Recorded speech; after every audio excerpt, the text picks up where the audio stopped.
Hello, everybody. So I just wanted to address the news of the day. OPEC is driving oil prices up and thereby, in my view, accelerating EV adoption and solar adoption.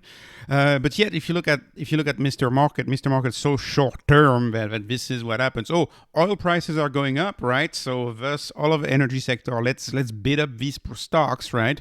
And then let's go hurt stocks like EVs and stocks like Enphase because obviously this is the solar sector. Obviously, everything in the solar sector and the electric car sector, obviously that's gone now that we know that right now oil prices are going up right now. Like it's so crazy. This market lives in the now. I mean, this is a headline today too.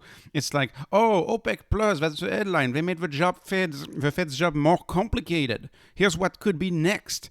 But wait a minute. Like this is all fear mongering because since when does the Fed care about energy prices? Wait, they care about that now? I thought the Fed only looked at the PCE, the Personal Consumer Expenditure Index. In fact, they're on the record. The Fed has said multiple times that they primarily and even only look at the PCE. Well, they say they take the totality of the data into account, but that's obviously not true because if they did, they would have dropped interest rates because they're driving a banking crisis, they're driving an insurance crisis. Obviously, they are a single data point Fed that we have right now, and they use the PCE. We know they use the PCE. CNBC knows this. CNBC knows the Fed uses the PCE. So I don't know what they're doing here, trying to make believe that this is hurting the Fed. This is not what the Fed looks at. The Fed uses one inflation gauge as its North Star. That's the Personal Consumption Expenditure Index. That's what they use.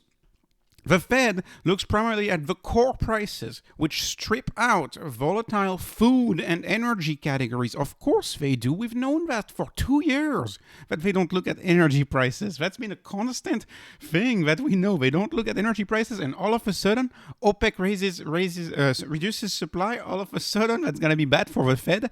It's like they're trying to crash the market. I mean, anyways. The Fed likes the PCE. We all know that, and this is a technical term. Why does the Fed like the PCE?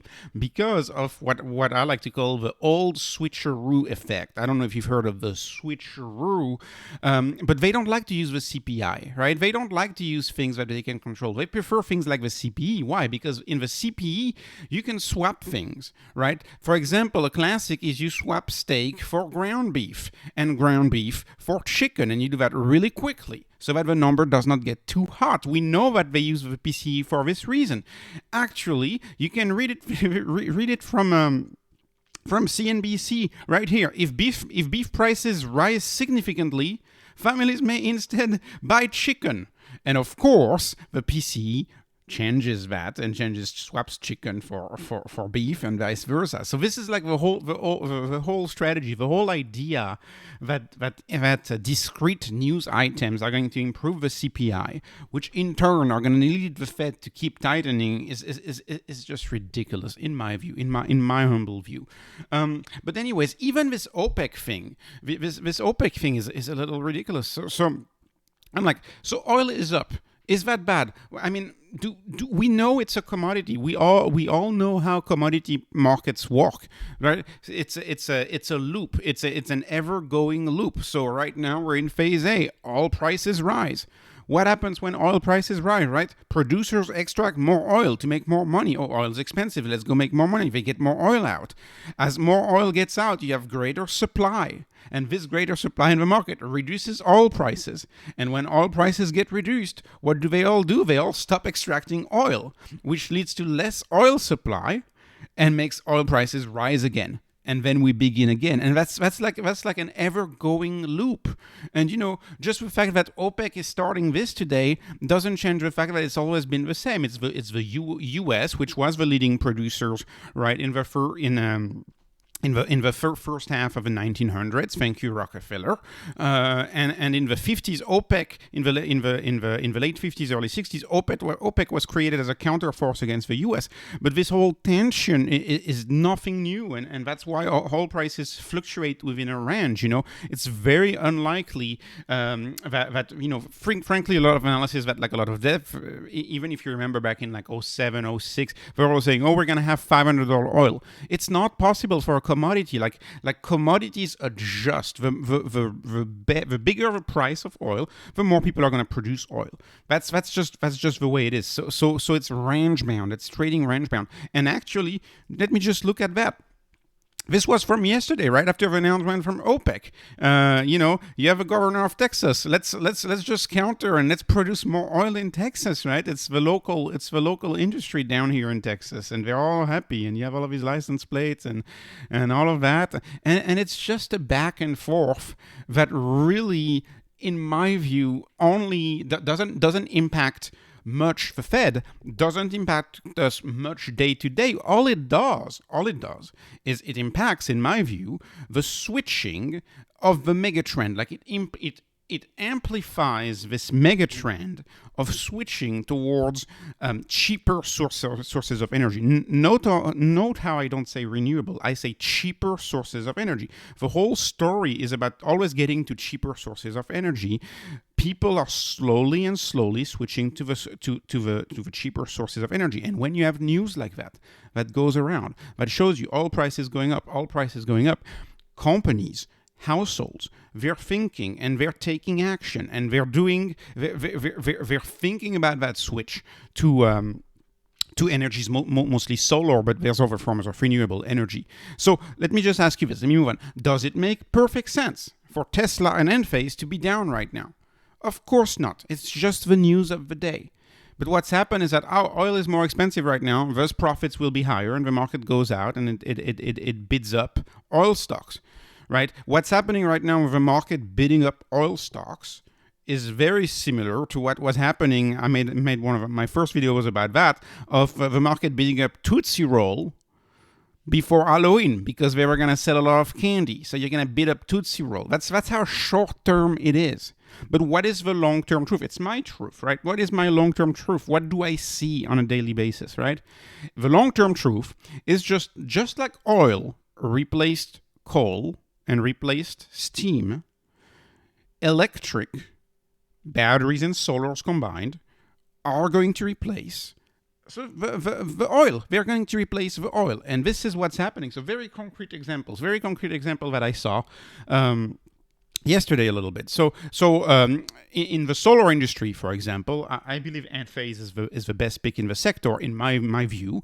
But the whole sector is going to benefit, right? There's other players that are also going to benefit because this is a megatrend. Switching to solar is a megatrend, and I have personally noticed from inquiring here and there, solar installers, the return on investments after the credits, right?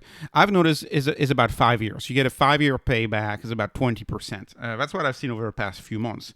Now, be careful here when you look at this. It's like if your data is a year old in this field, the data is wrong. Like because this moves so fast. These follow the same cost curves, right? These installations, they follow the same cost curves as consumer electronics, right? So your knowledge of the iPhone today, if it's a year old, you may be off by quite a bit. Well, this is the same for this. And so even callers, like for example, the Dave Ramsey show, which is a very popular show in the US, kind of a more like really definitely conservative in investing, right? No debt, all of that kind of investing is what they promote. And even callers on the Dave Ramsey show are starting to see this and ask this. This is what I posted on Twitter. I could not believe it. Like there was a call and I was like, there's no way Dave Ramsey folks are gonna get behind solar. There's no way. And you see the caller on this video. And the caller's calling, and he's angry at his electric bill going up 30%, and he's doing the math. And he, with his quote that he got from a local solar installer, with his quote, he's getting at about $10,000 after federal and state incentives, which would may give him a 20% return on investment for putting solar panels. So that's a person that's doing the math. Like I've done the math in Texas. I think a lot of people are doing the math wherever they live. And at the end of this video, they're like, okay, well, if you pay cash for it, we're okay with it. If you pay cash for it, we're okay with it, which is like what they say in the video. And I can almost see them, being surprised at how good this is. But this is good, yeah. And it's going to get much cheaper. And, in this video, it's this whole question. The caller clearly does not trust the utility, right? Clearly believe the utility may rise another 30%. That's kind of a general idea. And so when you switch to solar, you're cutting yourself off. You're cutting yourself off from the legacy energy system. You're moving to the new technology. You're cut off from the legacy energy system. And by the way, if you go on this is all U.S. data. If you go on the U.S. Energy Information Administration, you'll see that the price of electricity is tightly linked to the price of fuel and liquefied gases. That's what it's tightly linked to. It's linked to the marginal cost of electricity at the most expensive unit, right? At the most expensive end of the grid. So of course, electricity prices are going to keep going up. And as electricity prices goes up, because electricity prices are a derivative of fuel prices, of oil prices, it's all derived from this. Of course it's going to go up, and people are doing the math more and more, and over the years we're doing the math. And I could show you a chart of Tesla and Enphase and compare the chart of these two stocks, which I believe are best in their industry, to all of the other stocks in the S&P 500. You'll see they're respectively number one highest and number second highest performer in the S&P 500. Oil is roughly flat. It's been roughly flat for the past 10 years. Right, and I believe it's going to keep being flat. So the short-term market movements are crazy, in my view, and it's great for us because I'm happy to buy Tesla and Enphase at these prices. So if you are interested in innovation stocks, you're probably very happy to see this. The same is true for the electric auto industry, right? Tesla is the biggest player, about 70%, but it's not just Tesla. All automakers are going to benefit from this. It's harder to find a pure play EV over than Tesla that doesn't have a risk of bankruptcy, though. But electric cars, these are my calculations that I made in prior videos. They're about 7 to 13 times cheaper to power, right, than fuel would cost. And that's if you buy, by the way, from your electric provider. You have a convergence or a synergy when you do both solar and electric. Electric cars are step change in technologies, right? Electric vehicles do not waste heat like gas engine. Like your fuel, you're using that energy, but most of that energy is getting used for heat. That's how gas cars work. Like you dissipate so much of that energy in heat, you lose it in heat. EVs work differently. EVs are efficient.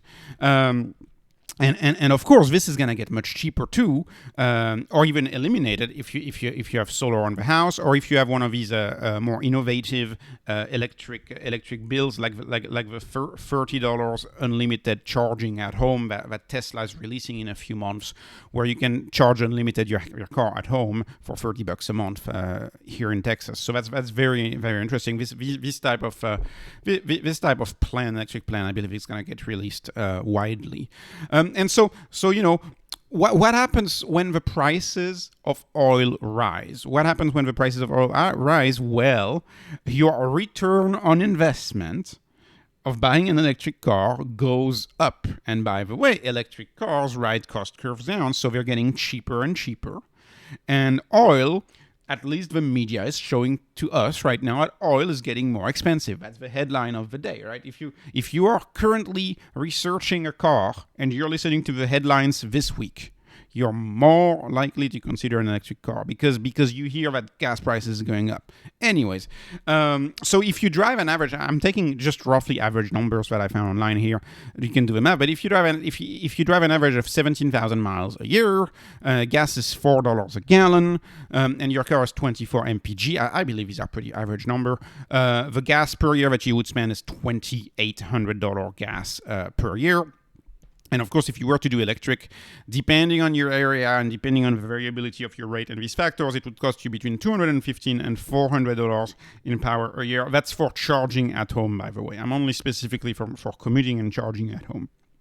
So that's a major decrease, right? You're freeing up you're freeing up over $2,000 of pre-tax, right? Pre-tax income, right? Because it's a saving. It's not money you're making. It's money you're saving. It's money you're not spending. So from this standpoint, that would be a pre-tax gain. So it's really amazing. So if you're willing to drive, and I realize that the Chevy Bolt is not for everyone. I am not interested in driving a Chevy Bolt.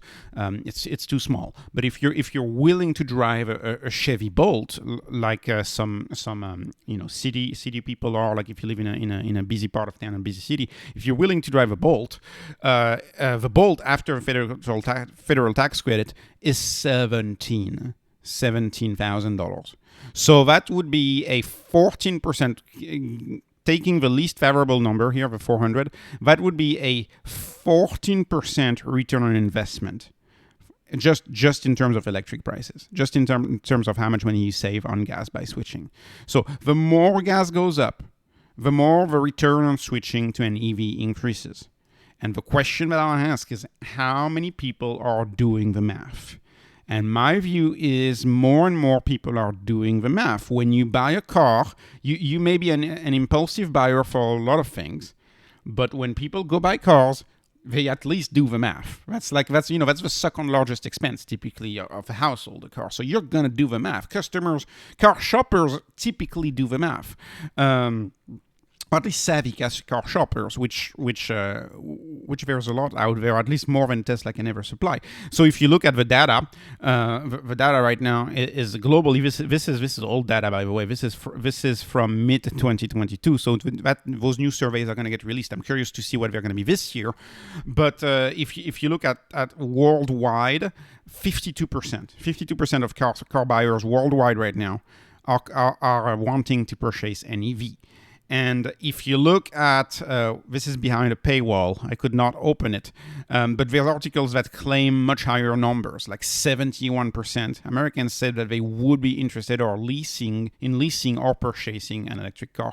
And when I dig deeper into the research, it's roughly 40% who will be, quote unquote, definitely considering an electric car for their next purchase. It's about 40%. So we're way past the 5% adoption tipping point. We are way past the 5% adoption tipping point. All you're doing when you are an oil cartel or an oil producer, all you're doing by tightening supply like this is you're precipitating the inevitable. And the inevitable is that, I believe, in my view, that's just my view, but I believe the switch to the superior technology, to the step change in technology will happen. I believe a better strategy would be to make sure that gas is very cheap.